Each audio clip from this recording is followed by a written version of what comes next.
Bienvenidos a Contragolpe, bienvenidos, yo soy José Benavides. Gracias por estar sintonizados a este canal que se llama Contragolpe, aquí a través de Radio Pacífica, KPFK 90.7 FM en Los Ángeles, y también a través de Visual Frontier, nuestro nuevo canal con el que estamos empezando a producir este programa. Espero que estén listos para el buen tema que tengo esta noche para ustedes. Ya saben que nosotros tocamos mucho los temas de los primeros pueblos en este continente, y les traigo, esta noche me presentaron a Pablo Hato.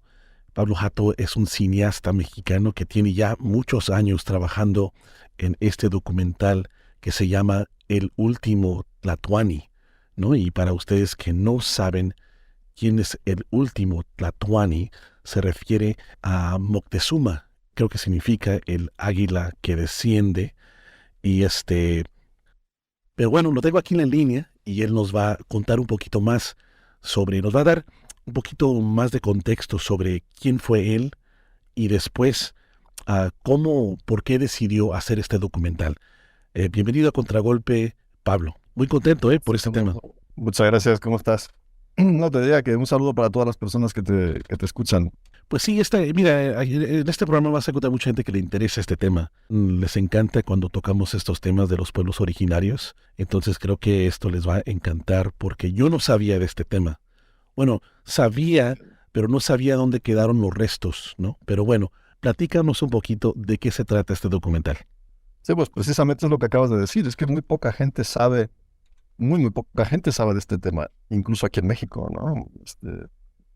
Es una lástima que esta historia esté tan, no oculta, porque no está oculta, pero simplemente está olvidada, ¿no? Sería la palabra. Y es una lástima. Y sobre todo, ahora que mencionas Los Ángeles, toda la zona de California, bueno, incluso casi más arriba, fue territorio no mexicano, sino territorio de pueblos originarios, ¿no? Realmente estamos hablando de algo que va desde Alaska casi hasta la Patagonia. De hecho, es muy curioso, la película estuvo ahora en Argentina, me invitaron a proyectarla en la Universidad de Buenos Aires. Estuvimos allá presentando la película y se la presentamos a un grupo de líderes de pueblos originarios del sur, de lo que es la parte argentina, de Chile.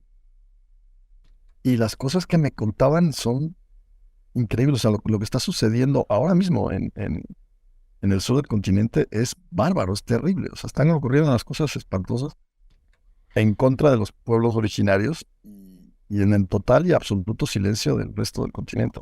Es una lástima. No lo dudo. ¿Cuál fue su reacción? ¿Cómo reaccionaron cuando les platicaste, les enseñaste el documental? No, pues estaban encantados y estaban felices porque ellos tampoco conocían esa historia. Pero lo más duro para ellos fue tener que ver, pues eso, ¿no? Que lo que está pasando en todo el continente. Y los pueblos originarios están siendo pisoteados, asesinados, masacrados por culpa de la minería, ¿no? Eso es terrible porque todos los pueblos originarios están asentados en terrenos donde abajo hay millones y millones y millones de dólares en litio, en oro, en plata, en cobre. Y pues para sacar el cobre y sacar el litio, pues tienen que echar a los residentes, y los residentes no se quieren ir. Entonces, pues mandan al ejército, los meten a la cárcel, los pisotean, los amenazan. O sea, se están cometiendo barbaridades. Y no solo en México, en toda Latinoamérica, ¿no? Después te pregunto, pues vamos a regresar a estos temas después del México de hoy y con lo que según se dice de parte del presidente mexicano, para ver el contraste, ¿no? Porque también hay mucha gente que pues de alguna forma simpatiza con lo que está ocurriendo hoy en México y lo ven como una especie de cambio. Parece que tiene una política un poquito más favorable a favor de los indígenas. Pero platícanos ahorita para que la gente entienda quién fue el último Tlatoani a grandes rasgos y por qué decidiste hacer este documental. Pues mira, el último Tlatoani fue Cuauhtémoc, y fue el último porque cuando lo nombraron en plena guerra contra los españoles, en pleno asedio de la capital del imperio, pues ya no quedaba nadie más en la lista de sucesión. O sea, tenían que nombrar a alguien y pues solo quedaba Cuauhtémoc, ¿no? Y la verdad es que demostró ser muy eficaz en su trabajo y defendió la ciudad durante meses. Y bueno, a él le tocó rendirse, le tocó rendir la ciudad a los conquistadores por una cuestión, y esa es una de las cosas que se mencionan en el documental. No fue la historia como la cuentan, ¿no? No fue que los españoles ganaron, no fue que los españoles eh, lo atraparon mientras huía, no, no, no. O sea, él entregó la ciudad porque los sacerdotes habían dicho que esa era la fecha que correspondía en su calendario y en sus registros astronómicos, la fecha en que tenía que entregarse el imperio, ¿no? Y, y lo hizo, y lo entregó, y me imagino que la verdad habrá sido una decisión muy dolorosa para él y para todos los que vivían aquí. Y bueno, a partir de ese momento es donde empieza la leyenda, porque ¿qué fue de Cuauhtémoc? Que estuvo un tiempo eh, siendo intermediario con los mexicas y con otros pueblos también, con los españoles. Luego los españoles se lo llevan al sur de México, se lo lleva Cortés porque se lleva un montón de tropas, se lleva soldados aztecas para luchar contra un español que quería quitarle el trabajo a Cortés. Y se lleva a Cuauhtémoc, y en un momento dado, cuando Cuauhtémoc ve que los españoles no son capaces de aguantar el clima del sur del país, dice, pues ahora es el momento, y se lo quiere, y pues quiere luchar contra él. Lo que pasa es que alguien va con el chisme, se entera, se lo cuentan a Cortés, y Cortés se muere de miedo y lo asesina, lo ahorca. Y entonces ahí se pierde el rastro, ahí se pierde la historia, y el cómo llegaron los restos de Cuauhtémoc desde el sur de México hasta el pueblo donde está en Guerrero, pues es toda una aventura, ¿no? Que es lo que cuenta un poco la película. ¿Se sabe a dónde en el sur de México muere Cuauhtémoc? Hay mucha controversia, hay mucha controversia. Se sabe, de hecho hay un monumento en el sur de México, pero no se sabe muy bien dónde fue. Hmm. Lo que sí se sabe es que los restos, bueno, se sabe porque existe la tradición oral, que no existe de hecho no hay ni siquiera, es más, ni siquiera se menciona el hecho con detalle en todas las crónicas españolas. O sea, es algo, se menciona muy, muy por encima, no dan detalles. Y tampoco se menciona que ahorcaron junto con Cuauhtémoc a un jesuita que iba con ellos, que es donde empieza toda la historia, porque los restos de Cuauhtémoc los encuentran buscando los restos del jesuita que iba con ellos, realmente, ¿no? Wow. Y esa es toda la leyenda. Y es todo tradición oral. No existe un solo registro escrito de nada que tenga que ver con Cuauhtémoc una vez que está muerto. Es muy lamentable que eso haya pasado, porque, y es parte del problema que hoy en día tenemos también, porque no hay información, mucha gente inventa. Literal, cualquier persona puede inventar lo que pasó con los antepasados.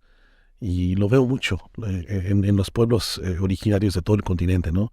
Ya sea sobre la situación olmeca, y las creencias de que son extraterrestres o afroamericanos o africanos, disculpa, porque no hay mucha información. No, No, de hecho no, es que no, la única información, por llamarlo de alguna manera, son ahora los resultados genéticos, ¿no? Se están haciendo estudios genéticos, y que es muy gracioso porque de ahora resulta que por los estudios genéticos, los blancos no son blancos, los negros no son negros, los amarillos no son amarillos, ¿sí me entiendes? O sea, se está descubriendo, en realidad todos nosotros tenemos partes de otras razas, ¿no? No sé si supiste la anécdota, ¿no? De un cuate en Estados Unidos. no, platícame. Sí, era un cuate que era líder de estos blancos supremacistas, ya sabes, ¿no? Que él decía que él iba a demostrar que él era blanco, y que se hizo para demostrarnos, hizo una prueba genética para demostrar al mundo que él era puro, era blanco, era de raza blanca.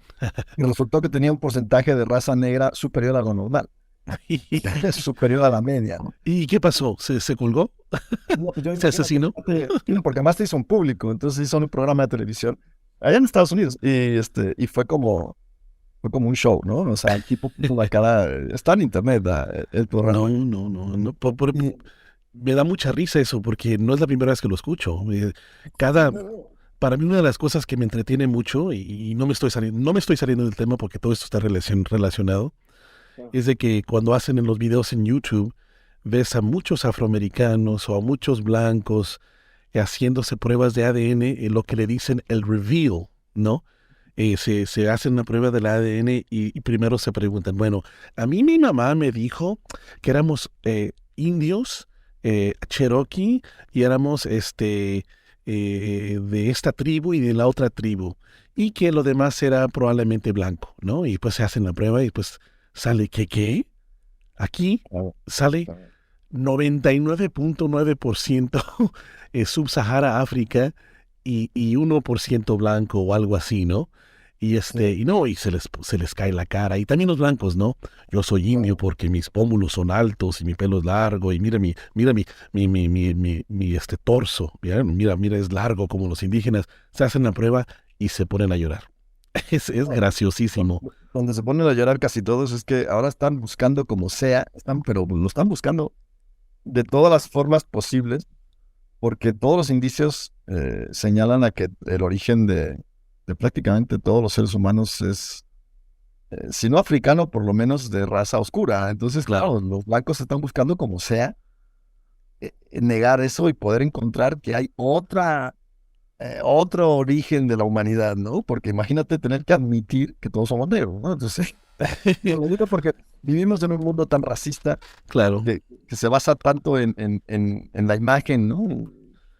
Que sería ridículo, sería genial, ¿no? Sería genial que descubriéramos que todos tenemos de todo, ¿no? Para si se acaban de una vez estas Sí, estúpidas y absurdas, las estupideces racistas, ¿no? Sería genial que se terminaran de una vez. claro. Pero inclusive ese concepto carnal está mal. No porque el primer hombre el primer, digamos, criatura que sale de África no es necesariamente un negro. ¿Me entiendes? No, no, claro, no, pero Esa me es la refiero que confusión que la gente tiene. Dice, no, pues que todos somos negros. No, no, no, eso está incorrecto. Primer hombre, la primera criatura que sale de África ni si tiene pelo, ¿no? Ni siquiera sí, tiene en sí, sí, sí, realidad. sí. Y todos cambiamos Probablemente, por el, bueno, depende de dónde estamos del continente. Pero ese es un argumento ridículo, carnal, que se da aquí en Estados Unidos.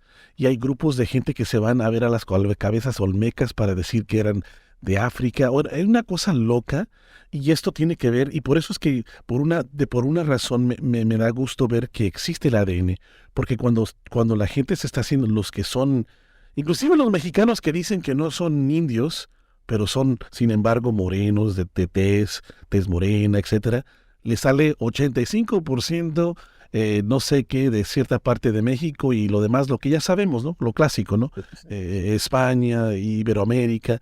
Me encanta ver eso, porque se les cae toda esta idea de que tienen, de que son de otro país, ¿no? O de otro Pero continente. curiosamente, los españoles, una de las cosas que ha dado el ADN es que la gran mayoría de españoles tienen un porcentaje altísimo Sí, de subsaharianos, porque en sí, realidad, pues durante 700 años estuvieron los árabes dominando España.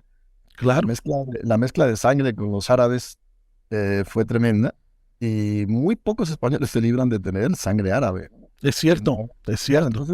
entonces, el que diga a una persona aquí en México, quiera decir, pero es que yo quiero ser español, quiero ver si soy español. Sí, pues, ese porcentaje de español que tienes va a ser árabe también. Claro, Entonces, es claro, lo que te claro. digo, que lo bueno es que resulta que ahora todos tenemos de todo y a lo mejor eso es un primer paso para poder acabar con la estupidez del racismo. Sí, sí, sí, porque todos aquellos que se dicen, es que mira, en realidad los que se dicen ser puros son los que no son puros, son los que están mezclados. Los que son puros no lo dicen, y eso es típicamente gente pues de los pueblos originarios que pues no les importa ese tema, ¿no? No están metidos en eso del color. Pero los que viven aquí, típicamente en Estados Unidos, los que están mezclados salen que diciendo que son tal, tan por ciento, tal, cuando sabes que no es cierto. Pero No, bueno, porque además una ah, costumbre típica, sobre todo entre los mexicas. De hecho, el propio Cuauhtémoc no era mexica, era mezcla. Era mezcla de mexica con Chontal, porque una de las cosas que hacían los mexicas muchas veces para firmar la paz con otros pueblos era casar a la princesa del lugar con el príncipe de no sé dónde o con algún claro, miembro de la realeza azteca, ¿sí me entiendes, no? Entonces, y eso se ha hecho en toda Latinoamérica en muchos pueblos. Entonces, muchos pueblos claro. para firmar la paz mezclaban en un momento dado su sangre, por decirlo de alguna manera. Eh, y entonces realmente ni siquiera los mexicas podían presumir de que eran puros, porque las razas indígenas o sea, los pueblos originarios se han mezclado entre ellos durante siglos, ¿no? Entonces, Sí, y me parece muy bien, porque y es normal, pero es normal es porque parte de son la la cultura, misma, claro. es la misma mata, ¿no? La misma raíz, ¿no? Claro, ¿no? Y además es que no solo se mezclaban la sangre, se mezclaban la cultura, se mezclaba el idioma, se mezclaban... O sea, y eso es magnífico. Ahora en las excavaciones del Templo Mayor han descubierto que en algún momento residieron o estuvieron allá en la Ciudad de México líderes maya. Han Wow. encontrado vestigios de que hubo mayas, si no viviendo, por lo menos de visita por todo el imperio mexica. Entonces, quiere decir que sí había un intercambio cultural, ¿no? Sí, no, no, sin duda. Y también en este mismo tema, porque es importante, porque yo sé que la audiencia que me escucha, esto es lo que vive todos los días. Créeme lo que lo viven todos los días. No lo Por creo. ejemplo, déjate doy un ejemplo pequeño. Yo me hice el ADN, soy 45% según, de acuerdo al ADN del área de Michoacán, de sangre purépecha, ¿ok? Y no me dice exactamente de dónde en Michoacán, pero y el resto es iberoamericano y portugués, que tiene lógica. Si tú me ves, dices, no, pues eso es cuate, ¿no? Pues cuando yo empiezo a estudiar la tradición oral de mis padres, como muchos mexicanos, termina en algún lugar. Termina porque ya no saben más qué más pasó por muchas razones, ¿no? Porque una no les interesaba y dos, pues no se siguió, no sé, no le dieron importancia a eso, ¿no? Entonces, Ah, cuando empiezo a ver las historias y comparar las historias, todo coincide. En mi ADN coincide, excepto lo que nos dijo nuestro abuelo. Nuestro abuelo decía que teníamos un abuelo francés. Pero cuando te haces el ADN no sale ni nada de Francia, nada de Francia. Y pues la familia que vive en México, que no se ha hecho el ADN, que probablemente tampoco no le interesa, les platico eso. Se recuerden que mi abuelo decía que no existe en nuestra sangre. En la de mi mamá, que se hizo también, y mi papá también, no existe esa sangre. Entonces, ¿de qué hablaba mi abuelo? Bueno, entonces, pero lo que sí sale es la península iberoamericana, que puede estar incluido ahí, pero España. no, Clásico mexicano, ¿verdad? ten en cuenta que hasta que Napoleón III le vendió Luisiana a Estados Unidos, Luisiana fue francesa y fue española durante 300 años. Y no hablo de Luisiana, el estado actual de Luisiana. En esa época lo que le llamaban los españoles y los franceses Luisiana llegaba desde el Mississippi hasta Canadá. Era, Uf, prácti- wow, era prácticamente el 30% del territorio de Estados Unidos. Todo ese increíble. territorio fue dominado por España y por Francia durante 300 años. O sea, Pues todos los puertos ¿cómo se llama? Hasta toda la zona del Mississippi, todo lo que es ujú, la toda costa, el sur, la costa este. eh, claro, esa costa, se habla francés hasta la fecha por eso. Sí, sí, es cierto. Es la mezcla, ¿no? El creol que le dicen. Claro, ese fue territorio francés hasta 1800, creo que 1803 o algo así. Em, o sea que, imagínate la mezcla. Además o sea, Nueva Orleans era un puerto donde iban todo tipo de personas de todo el mundo, ¿no? Entonces, imagínate Es la mezcla cierto. que puede haber habido ahí, aparte de los esclavos que traían, aparte de todo, ¿no? Entonces, es lo que digo, ¿no? Realmente, a lo mejor ahora estamos viendo los mapas como están dibujados ahora, ¿no? Pero según te vas atrás en el tiempo, te vas viendo los mapas han cambiado muchísimo. Y te digo, California era México, antes de ser México fue España, Claro. antes de ser España, pues fue un territorio, eh, ahora sí, de pueblos originarios. Antes de eso probablemente también hubo algún cambio, ¿no? De que no conocemos. Es decir, los orígenes, el chiste del origen ya no es tanto el ADN, ya no es la sangre, es la cultura, es lo que tiene que sobrevivir y lo que tenemos que luchar para que sobreviva no es tanto la sangre, sino la cultura, ¿no? Es cierto. Y en ese punto, regreso un poquito solamente para llegar a la conclusión de lo que iba a decir. Era de que según nuestra sangre de parte de mi abuelo era un francés. Pero de acuerdo a todo lo que dice la genética es de que no hay alguien literalmente de Francia. Pero pero puede haber muchas situaciones ahí que no conozcamos, ¿no? Pero en el ADN en sí, Francia no existe, ¿no? Pero, Claro. pero bueno, y ahora aterrizando al punto es de que por el hecho que tengo 45% purépecha y un tanto por ciento de España y Iberoamérica, hoy en día yo no ando en la calle diciendo de que soy purépecha y de que soy de francés y de que soy español. Soy simplemente un mexicano, descendiente de mexicanos, mis padres son mexicanos. Eso es lo que digo hoy. Y aquí en Estados Unidos, parte del problema también que existe en las nuevas generaciones es de que se están tomando el ADN y ya se están transformando en estas personas que digamos, o aztecas o mexicas, bueno, no mexicas, pero creo que sale típicamente maya o ciertos pueblos del norte o del sur, y están caminando y pretendiendo de que son, de que son estas personas, ¿no? De que son estos Claro. grupos. ¿Qué opinas tú de este fenómeno que está pasando? Porque es gigante el fenómeno, no sé, y me imagino que sabes porque pues estás conectado con grupos en California y, pues gente que le interesa este tema. Sí, bueno, yo creo que estamos viendo el principio de un fenómeno social a nivel mundial, de que la gente va a querer buscar su origen, va a querer buscar Ujú. su identidad y va a querer rebuscarlo en el ADN. Lo terrible es que mucha gente va a querer buscar su origen en pueblos que ya han desaparecido. Ya. Y eso va a ser lo triste. Lo triste es y es muy curioso, me lo contaban en Argentina, me decían, no, es que estos pueblos, es que el pueblo ya desapareció, el pueblo no sé qué ya desapareció. Tú te vas a Guerrero o te vas a cualquier lado de México o incluso en Estados Unidos, ¿no? Pueblos, o sea, indios americanos que ya han desaparecido, ¿no? O Sí, que o lo poco que queda es un casino y poco más, ¿no? O sí, sea, es una lástima, ¿no?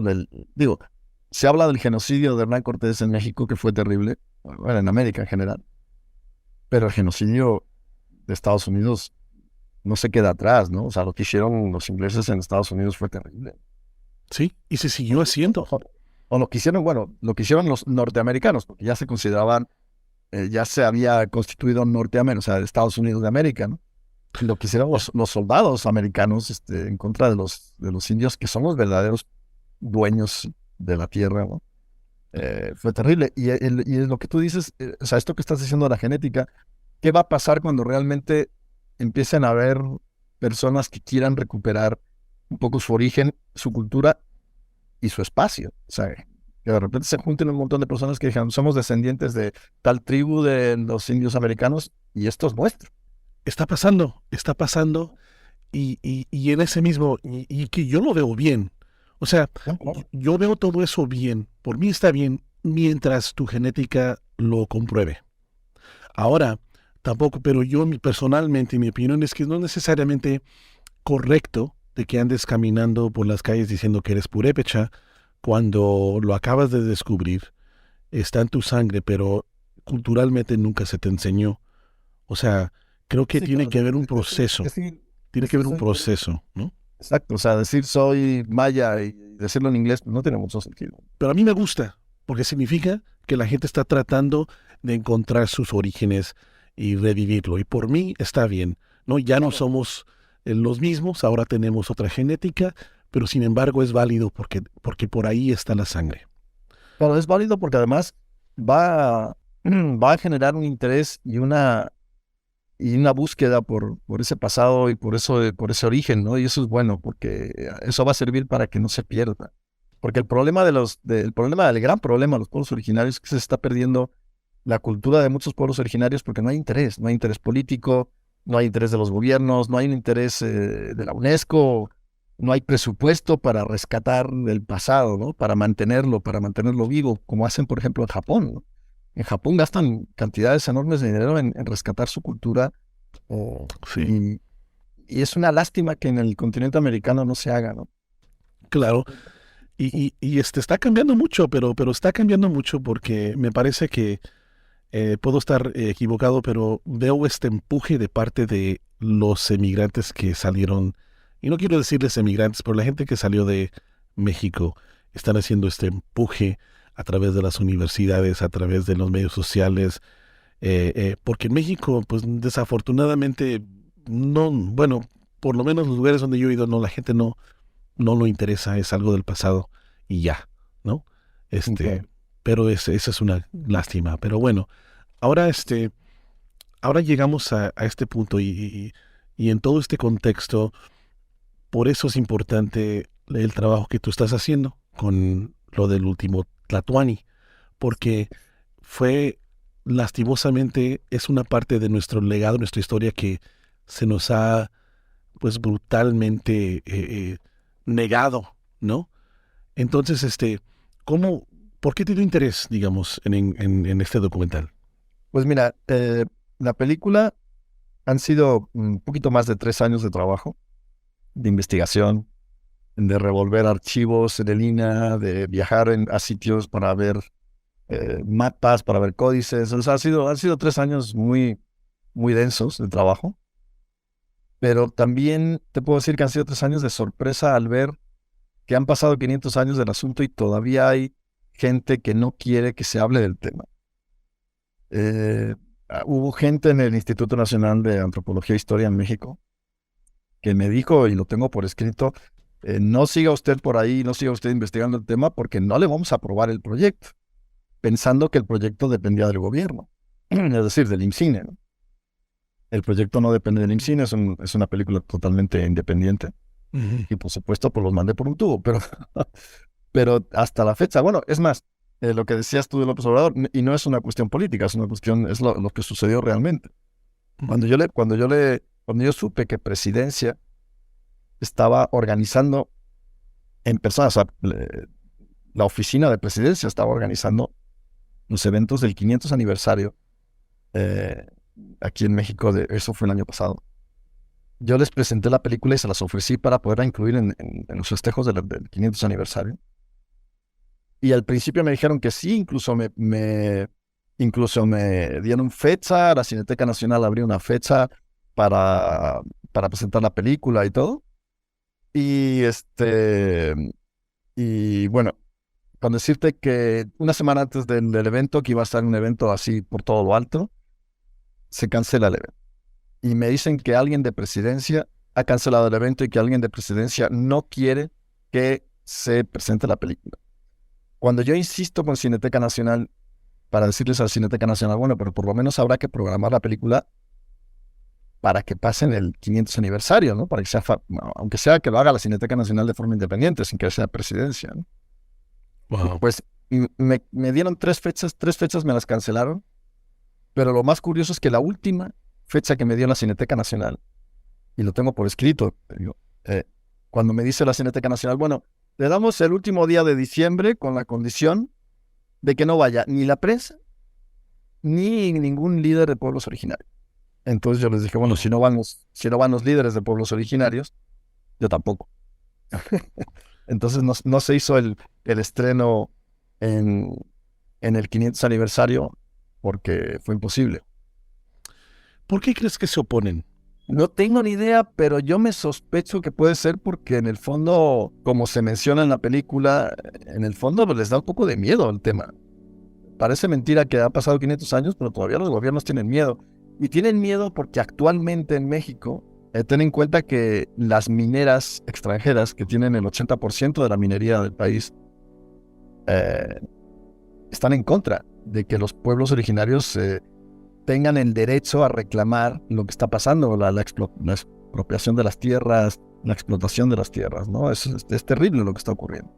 Entonces, claro, cuando una minera canadiense está moviendo 60 toneladas de oro al año a cambio de nada prácticamente, y un pueblo donde está la mina se pone en contra porque están, a lo mejor donde están sacando el oro es una montaña sagrada, como ha ocurrido en Guerrero, o es una montaña donde tienen restos de sus ancestros, los asesinan, los matan, llega el ejército o llegan los narcos y los asesinan. Entonces la relación, está demostrada, la relación entre los narcos y las mineras. O sea, los narcos se han convertido en los guardaespaldas de las compañías mineras para asesinar a los que viven encima del oro, encima de la plata, ¿no?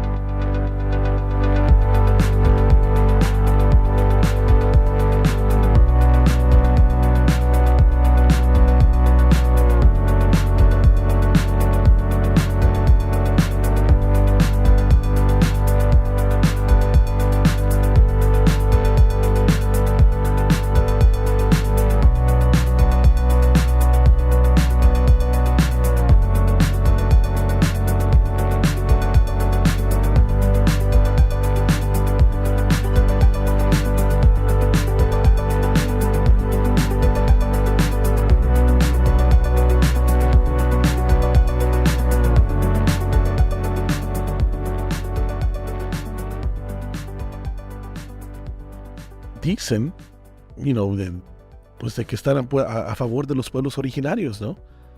Pues eso es lo que dicen. Yo, mira, no me meto en política, no quiero hablar de política porque es absurdo, pero no tiene sentido, pero Sí. cada uno podrá tener su propia idea y es muy respetable la idea que tenga cada uno, ¿no?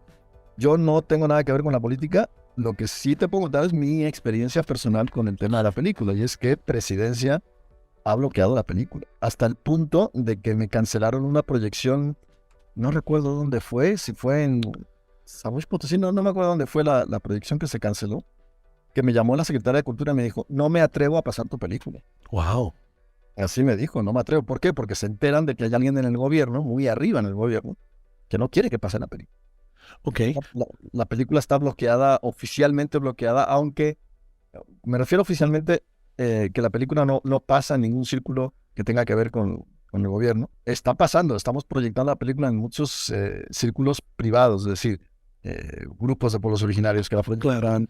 El otro día me invitaron a Guadalajara, pasamos la película a un grupo de personas que están en esta onda, ¿no? De la recuperación cultural de los pueblos originarios. Bueno, ha estado pasando, te lo mencioné, ha pasado hasta en Argentina, ¿no? Entonces, sí hemos logrado que la película sí se vea, ¿no? De hecho, es lo que íbamos a platicar hace un rato, ¿no? Que estamos viendo la manera de poderla proyectar en Los Ángeles. El único problema es que todavía no tenemos la fecha concertada, pero la idea es poderla pasar a Los Ángeles para que incluso se vea allá, ¿no? Generaría mucho interés. ¿Cómo se sabe que esos son los restos del último Tlatoani? Pues mira, esa es la historia, es que no se sabe. Es decir, no existe, digamos, una certeza todavía de que si son o no son. Esa es la gran discusión. Es que el problema ni siquiera con un estudio genético, porque no hay con qué compararlo, no se sabe.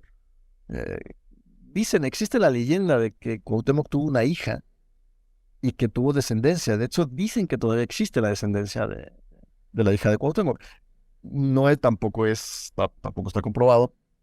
Hay muchas historias, hay muchas leyendas alrededor de esto, ¿no? Los restos de Cuauhtémoc estuvieron, según la tradición oral, estuvieron 3 años, bueno, 2 años y cacho, dando vueltas a escondidas por todo el sur de México, por todo Guerrero, por todo el sur de México, escondiendo los restos de los españoles que no querían que los restos fueran encontrados, digamos. Y estuvieron en secreto dando vueltas por todo el territorio, los huesos metidos en una bolsa llena de algodón, 3 años, imagínate. Y en esos 3 años estuvieron en varios lugares hasta que acabaron en su supuesto lugar de origen, y por eso están enterrados en ese pueblito de Guerrero, porque supuestamente ese pueblo de Guerrero era originalmente el pueblo donde nació Cuauhtémoc. Mira.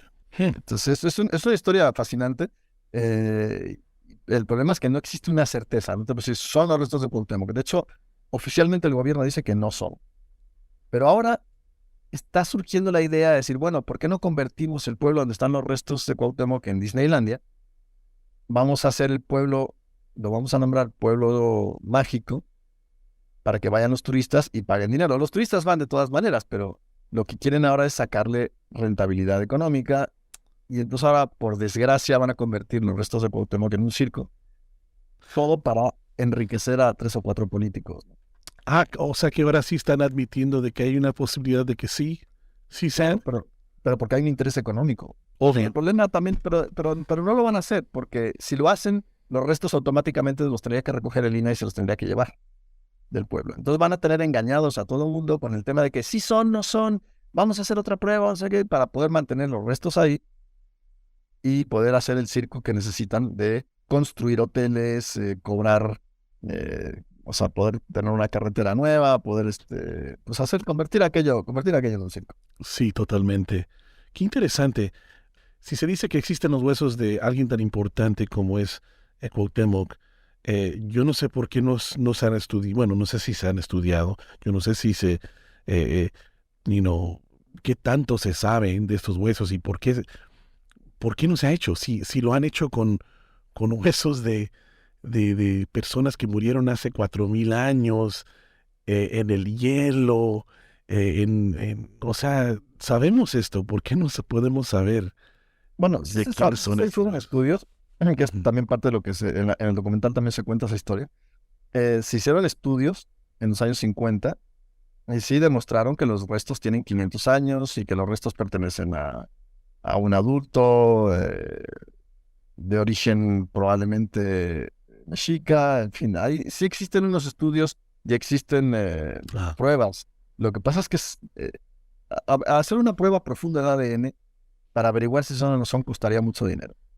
Para justificar el gasto de que es mucho dinero, pues tendrán que tener un interés. Si el INA, el gobierno, o sea, el Instituto Nacional de Antropología e Historia, si el INA de entrada ya dice que no son, no van a gastar un centavo en estudiar los huesos, porque el INA ya dijo que los huesos no son, ya ni siquiera entendí. son del siglo XVI, dicen. ¿No? El problema de las comisiones de investigación de los huesos, ha habido 3 comisiones, bueno, 2 y media, porque la última no llegó a ningún resultado. Eh, y todas, la primera fue positiva, la primera comisión dijo que sí, que los huesos eran auténticos, y cuando se publicó, el gobierno automáticamente se puso en marcha para negar la autenticidad y decir que no, y que no, y que no. Entonces, y esa guerra entre que sí son y no son también, que está reflejada en el documental, fue una guerra terrible, ha durado 20 años. ¿No? Entonces, y te digo, hasta la fecha incluso todavía existe el tema político, ¿no? De que no quieren, si quieren, es que Lina dijo que no, pero es que alguien dijo que sí. Entonces, hay que gastar mucho dinero en averiguarlo y nadie quiere gastar dinero. Wow. Porque qué tal que sí son.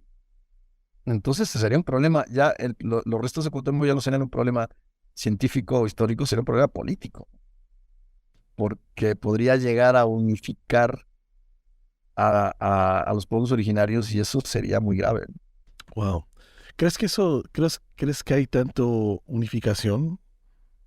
No, por desgracia, y es una cosa que yo siempre lo he comentado con los líderes de pueblos originarios, es una de las cosas que siempre he comentado a las personas con las que me invitan y a los temas, es que una de las cosas que he visto en estos años sobre todo con los grupos de chicas, con los grupos de danzantes, por ejemplo, Ujú.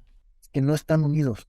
Cada uno tiene su historia, se pelean. De hecho, la última vez que estuve en Izcatiopan, que es el pueblo donde están los huesos, donde van a danzar 4,000 personas una vez al año, eh, hubo hasta golpes, o sea, hubo hasta puñetazos, Wow.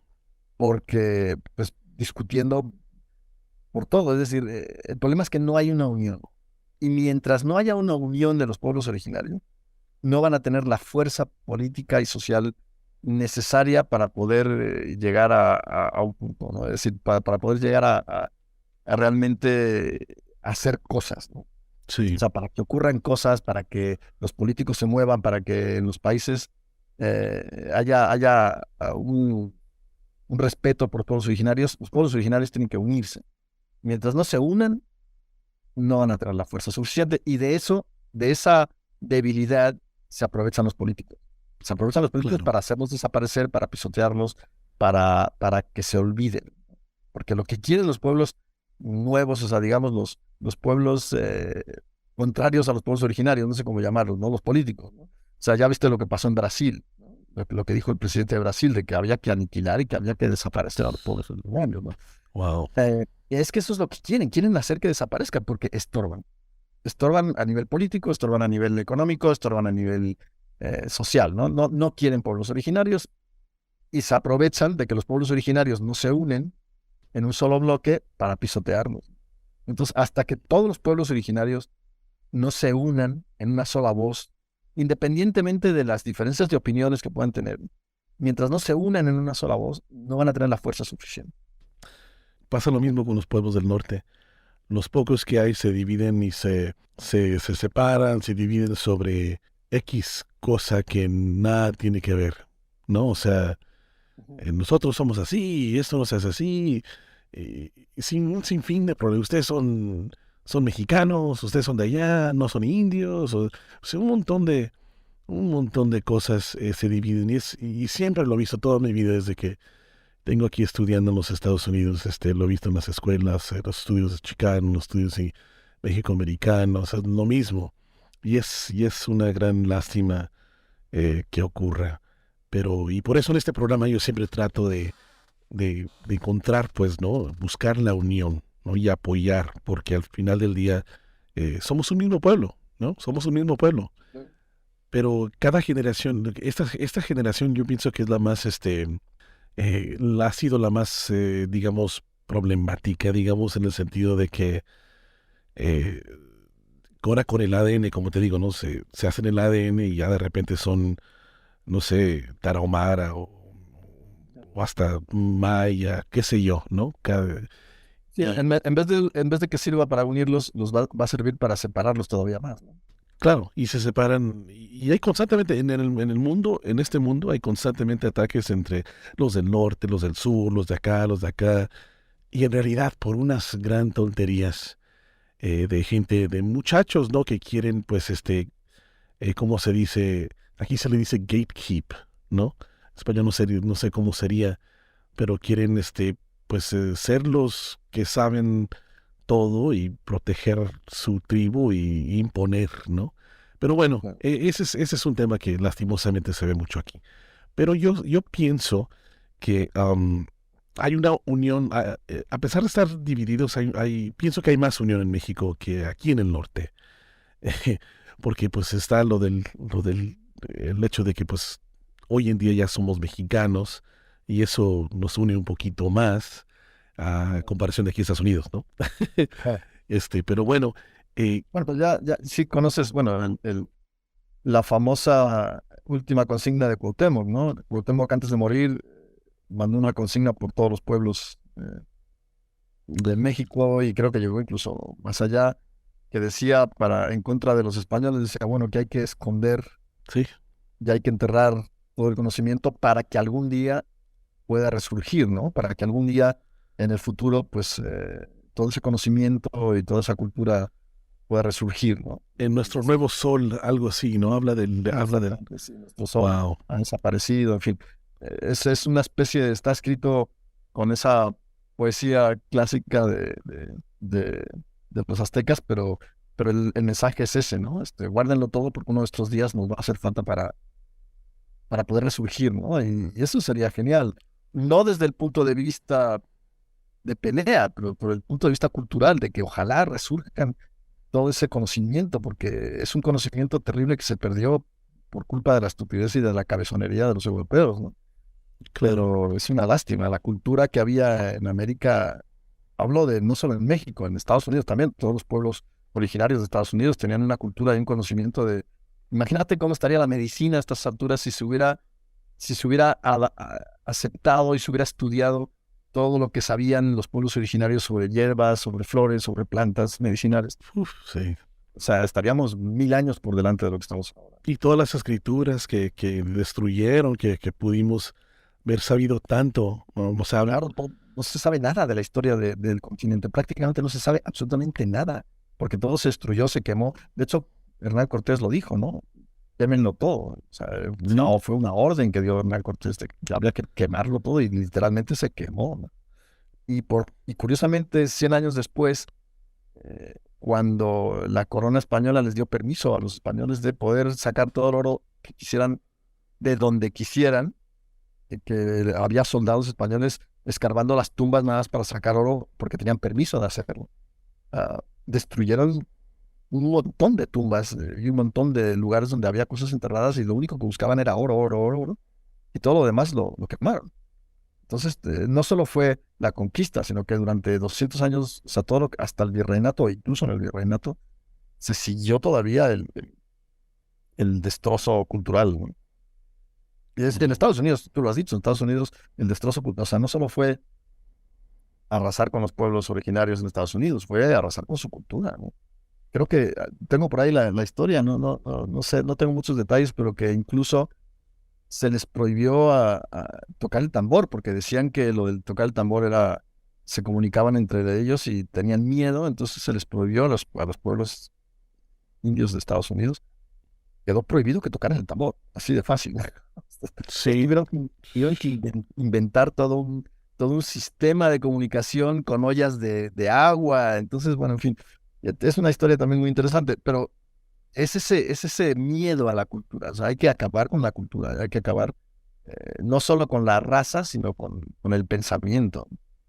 Claro, Y eso es terrible. es terrible. Oye, para ti, ¿hubo un genocidio en México? Sí, claro, por supuesto que hubo. Especialmente con, digamos, en el área de... O sea, es que fue un genocidio doble o triple, por decirlo de alguna manera. Primero fue que llegaron los españoles a matar a todo el mundo, porque llegaron en busca del oro y todo el que se puso en medio se moría. Pero luego estuvo la unión, o sea, los españoles nada idiotas, Hernán Cortés nada idiota, dijo, yo tengo 300 personas aquí y tengo que luchar contra 50,000, pues me voy a hacer amigo, voy a engañar a los pueblos enemigos de los aztecas, porque los aztecas tenían muchos enemigos, Ujú. y se juntó con los enemigos de los aztecas, ya sabes el famoso refrán, ¿no? El amigo de tu, ¿cómo es? El, el amigo de El tu amigo de tu amigo enemigo, es... el amigo de tu enemigo es mi amigo, ¿no? Sí, Entonces sí, sí. se juntó con todos ellos y ellos participaron también en parte de este genocidio. Lo que pasa es que después de eso hubo otro genocidio que fue que ya una vez que ganaron, una vez que ya tenían todo puesto en su sitio, Hernán Cortés acabó con sus amigos, o sea, los que habían sido sus amigos, que se volvieron sus enemigos, ¿no? Wow. Porque aquí hace como un par de años tuve una entrevista con, wow, se me escapa de la mente, un escritor mexicano que pues medio famosillo ahí en México y escribió un libro que ya no recuerdo tampoco cómo se llama el título, pero que habla de que pues en lo que ocurrió en México pues no fue genocidio y pues tuvimos Es eh, que fíjate, o sea, es que la historia la escriben los vencedores y la gente que se quiere hacer amigo de los vencedores, pues tiene que ratificar la historia de los vencedores. Entonces, bueno, por supuesto, hay gente en España, bueno, en España jamás te van a admitir que hubo genocidio. De hecho, hasta hace muy poco, hasta cuando llegó el euro, ya no, pero hasta hace muy poco los billetes de 1,000 pesetas en España tenían como héroes nacionales a Hernán Cortés de un lado y a Pizarro del otro, wow. porque en España son héroes nacionales. Entonces, Hernán Cortés es un héroe maravilloso y estupendo. Fíjate, hablamos de genocidio.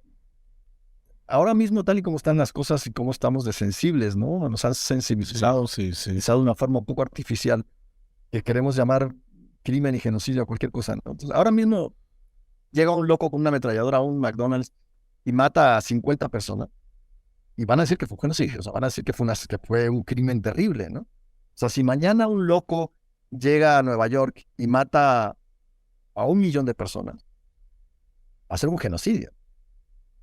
Independientemente de las razones que haya tenido para matarlas. Es lo que pasó en México. En México llegó un señor y mató a 1,000,000 de personas. Entonces, si eso no es un genocidio, entonces que me digan que es. Claro. Es un asesinato en masa. Bueno, si vamos a jugar a los eufemismos, pues entonces Hitler fue un santo, ¿no? Y claro, el decir que Hernán Cortés era buena persona porque han pasado ya 500 años, la pregunta es, ¿eso nos da derecho a que dentro de 500 años podamos decir que Hitler fue bueno para Alemania? Sí, es cierto. Ah, ya sé cómo se llama el libro, La batalla por Tenochtitlán. Así, Okay. de que hubo una batalla, pero que eso fue todo. O sea, los indios se agarraron y se fueron para las montañas y que en México todavía hay muchos pueblos que no han sido conquistados y que por eso no es genocidio. O sea, A ver, no fue genocidio, ¿por qué? Porque no acabaron con todos y porque dieron batalla. Por supuesto que la gente de México no quería ser conquistada. Por supuesto que se defendieron.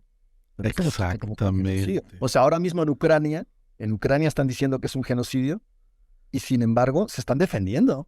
Es como si los rusos dicen, no, no es un genocidio. Están dando batalla. Sí, están dando batalla, pero eso no quiere decir que no estén bombardeando. O sea, cuando matas a mujeres, a niños, cuando arrasas pueblos enteros, cuando les quemas su cultura, eso, bueno, y quizás sí es cierto, a lo mejor no es genocidio, es algo peor, que todavía no existe, no sé cuál sería la palabra del diccionario, pero probablemente es incluso peor que un genocidio. Ah, se llama Pedro Salmerón. Aquí lo tuve en el programa. Escribió un libro que se llama La batalla por Tenochtitlán y él me dijo que no fue genocidio porque no hubo intención de exterminio. Palabras Claro que lo textuales. hubo. Por supuesto que luego está hasta por escrito. El libro O sea, vale fíjate, $18. cuando por fin la Iglesia Católica, cuando por fin en las famosas discusiones que tuvieron con Carlos V. Cuando por fin se dijo que los indígenas tenían alma y que no podían ser asesinados, ya había ocurrido la conquista. O sea, ya había pasado todo. O sea, después de que pasó todo, ya por fin la iglesia dijo, bueno, es que los indígenas tienen alma, entonces no se les puede asesinar, porque se les asesinó y se les pisoteó y se mataron mujeres y niños. O sea, eso cuenta como genocidio. No solo murieron soldados, no solo murieron las personas que daban batalla. O sea, los españoles acabaron con pueblos enteros, ¿no? Claro. Eh, Cuando la iglesia por fin dijo que sí tenían alma y que no podían ser asesinados, ya había ocurrido todo. Ya habían pasado 50 años de que habían pisoteado y asesinado a todo. Interesante. Wow. De que existen, de que no pudieron acabar con todos, es que también hay que tener un poco una conciencia geográfica. Es decir, México es 4 veces España. Ya. Yeah. Es decir, acabar con todos los pueblos originarios en México hubiera requerido un ejército de 10 millones de españoles, ¿no? O sea, por supuesto que no acabaron Claro. con todo, por supuesto que quedaron sobrevivientes, por supuesto que hubo gente que se refugió y se escondió y que sobrevivió a la conquista, por supuesto, porque estamos hablando de que México es un país enorme. Sí, y si tú ves la definición de genocidio, incluye eliminar sus creencias, su educación, su forma de vida y sus prácticas religiosas, ¿no? Cuando ellos vienen e imponen y hacen su iglesia encima de sus pirámides, pues eso es considerado genocidio, ¿no? Claro que sí. Claro que Entonces, sí. ese era el argumento. A Saddam Hussein le llamaban genocida por acabar con un pueblo, un pequeño pueblo, Yeah. donde los americanos probaron, hicieron el experimento del gas, un gas, Sí. un arma química que se llamaba gas VX. Y ya era un genocida porque mató unos cuantos miles de personas. Por supuesto que era un genocidio. Y eso es genocidio. Imagínate lo que hicieron los españoles.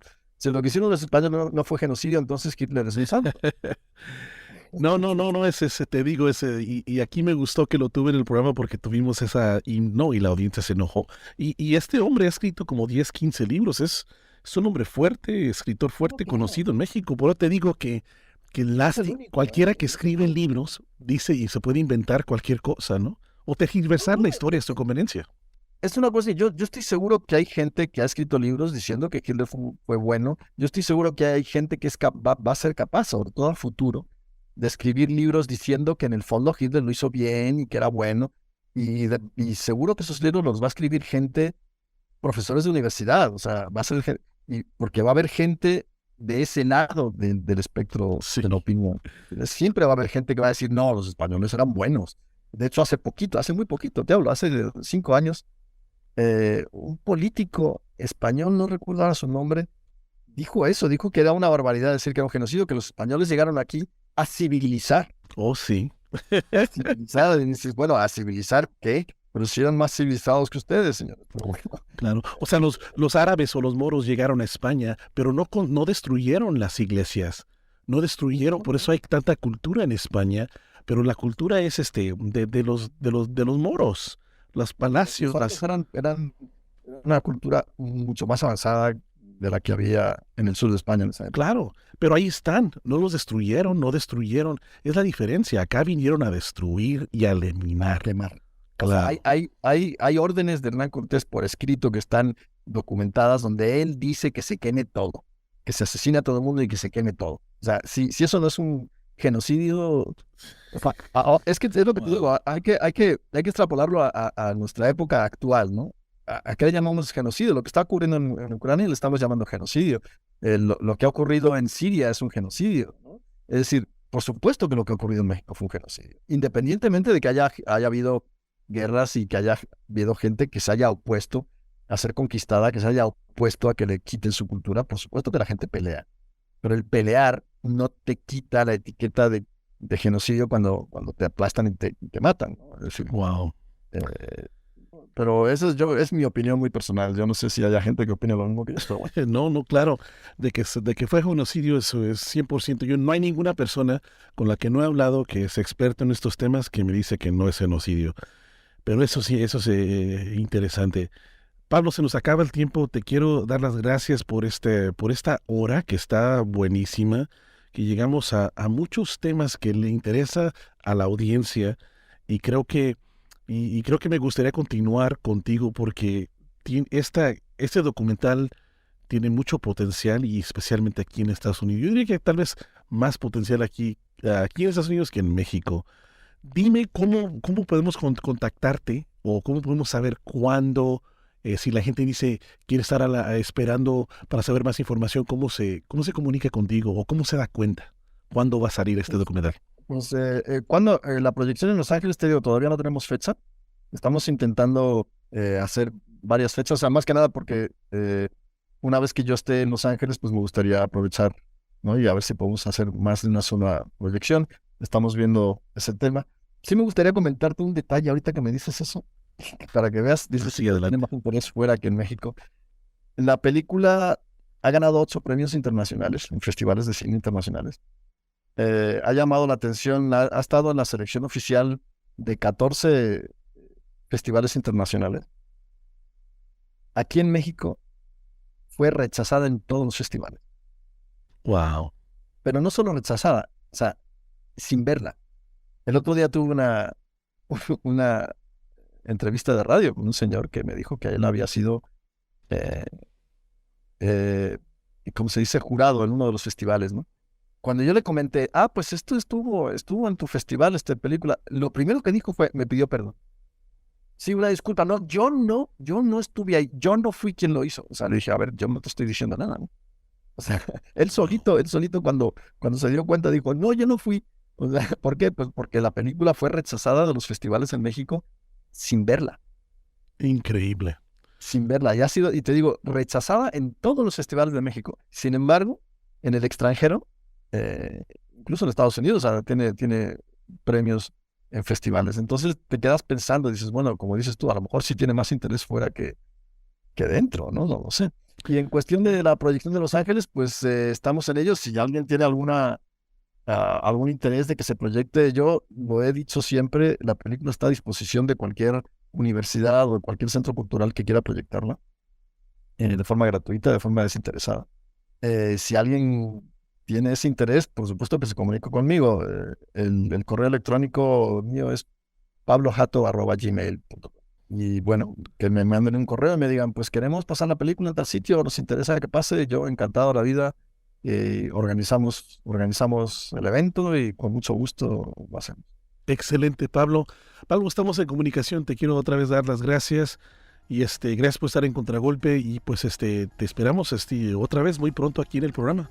Todas las veces que tú quieras, José, y yo encantado y agradeciéndote muchísimo el tiempo que dedicas a esto y de verdad muy, muy agradecido y muy agradecido también a la gente que nos escucha, ¿no? No, muchísimas gracias a ti. En los enlaces van a estar más información sobre Pablo para que le puedan oprimir ahí y puedan visitar sus páginas y apoyarlo también y mandarle sugerencias o tal vez si ustedes conocen un teatro que está disponible, que conocen, mándenos a él o a mí un correo electrónico porque sería genial ver este documental, proyectar el documental aquí en Los Ángeles. Hasta la próxima semana, yo soy José Benavides.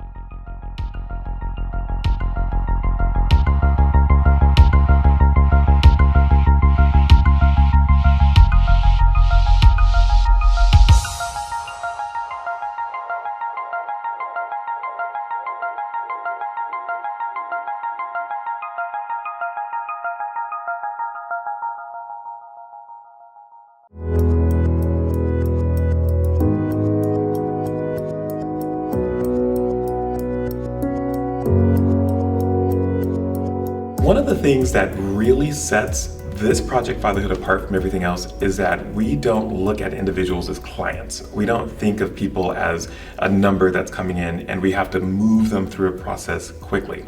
Being able to see that kind of transition for someone in such a small amount of time just impacted me in a meaningful way. It helped me realize that the work that we're doing isn't just some kind of theoretical thing or bean counting thing, but real work that is impacting people's lives in a way that changes for generations. The more we educate our parents, the better off the children will be. And then also breaking the cycles of our communities, because I grew up in poor community in East Los Angeles, and I understand the struggle. I saw my parents struggle, and if my parents would have had, the education, I feel like we wouldn't have had experiences that we had. It's unfortunate that there is a disparity in the child welfare system. So the vast majority of families in there are Black and brown. And those families never should be in the system to begin with, but because of all kinds of issues that range from income, systemic racism, geography, all of those things put them in place where they come into contact with the child welfare system. And unfortunately, once they're involved in the system, it's very difficult to get out of it. Often what happens is folks are hesitant to want to reach out to us because they're not sure. They're like, this is strange. This is like something I wouldn't normally do. You'd be surprised. Like, they come in and they meet and they see other guys who are talking about their problems, and they're getting help because we provide so many services, and the services are free. And for us to be able to provide these services, we're not getting, at this point, any federal or government monies. We're having to go out and find it through foundations and donations. I would love for everyone to come to Project Fatherhood. That's our program under Families Uniting Families. It's really easy to enroll. All you have to do is call our Project Fatherhood hotline, and one of our intake coordinators will take it from there. You don't have to worry about any forms of embarrassment. We will not blast your name anywhere. There is no cost associated with it. There is no drive time associated with it because everything is virtual through phone or online. If you do need that guidance and you find yourself lost, or you just need someone to speak with, then Project Fatherhood is a place where you can come and you can get that education, you can get that support, and then also get the guidance, which is probably the biggest thing that people need. We're just a phone call away.